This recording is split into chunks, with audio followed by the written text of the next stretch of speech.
Hello বন্ধুরা, welcome to my YouTube channel. বন্ধুরা, আজ আমরা ক্লাস 10-এর বাংলা প্রশ্নপত্র আলোচনা করব। চলো শুরু করা যাক। দেখো, প্রথম কোশ্চেন আছে, চোখ মার্বেল হয়ে যাওয়ার অর্থ হলো চোখ পাকানো, চোখ গোল গোল হয়ে যাওয়া বা অবাক হয়ে যাওয়া বা রেগে যাওয়া। এখানে হবে অবাক হয়ে যাওয়া। তারা আর স্বপ্ন দেখতে পারলো না। কারা স্বপ্ন দেখতে পারলো না? এখানে উত্তর হবে দেবতারা স্বপ্ন দেখতে পারলো না। এরপর শঙ্খ ঘোষের ছদ্মনাম কী ছিল? শঙ্খ ঘোষের ছদ্মনাম ছিল কুন্তক। যে মন্দিরে পুজোর ঘণ্টা বাজছিল তা অবস্থিত ছিল সমুদ্র পারে। চীনারা চিরকাল লিখে আসছে কিসে? তুলিতে, খাগড়া কলমে? আচ্ছা, তুলিতে। দেখো মহিম, এই প্রশ্নগুলি হচ্ছে তোমাদের গ্রামার থেকে,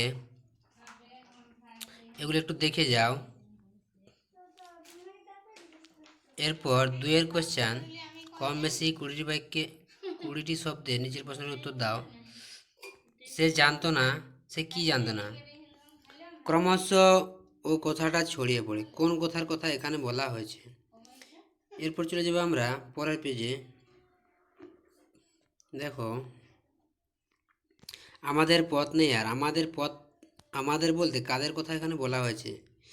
এলো ওরা লোহার হাতকড়ি নিয়ে। ওরা কারা? লেখক ভারতে না জন্মে যদি প্রাচীন মিশরে জন্মাতেন তবে কি করতেন? অনুসর্গ কাকে বলে উদাহরণ দাও। প্রযোজক কর্তা কাকে বলে উদাহরণ দাও। অকারক পদ কত প্রকার ও কী কী? নিমিত্ত কারকে দুটি উদাহরণ দাও। 10 তিলে তেল হয় এবং তিলের তেল আছে রেখাঙ্কিত পদ দুটি কোন কোন কারকের দৃষ্টান্ত?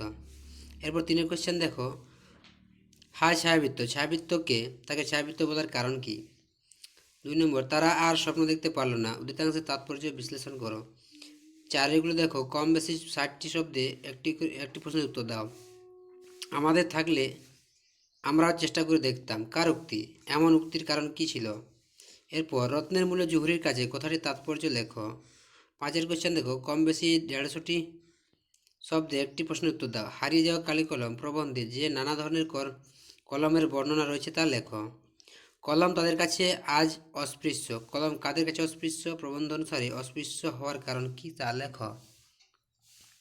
6 কোশ্চেন, কম বেশি 150টি শব্দে একটি প্রশ্নের উত্তর দাও। বিষ্ণুচরণ ধরের পরিচয় দাও, তার খাদ্যাভ্যাসের বিবরণ দাও। 2 কোশ্চেন হচ্ছে, মা গঙ্গাকে উচ্চগ্ন করা আমেই রাস্তায় বসে বেচবে প্রসঙ্গ উল্লেখ করে উদ্ধৃতাংশটির তাৎপর্য বিশ্লেষণ করো।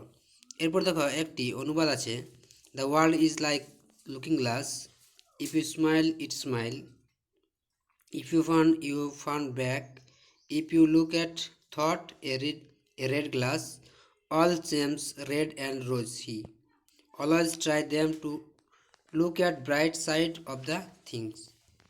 তো বন্ধুরা, এই ছিল তোমাদের ক্লাস 10-এর বাংলার প্রশ্নপত্র। আশা করি এটি দেখে তোমাদের অনেকটা সুবিধা হবে।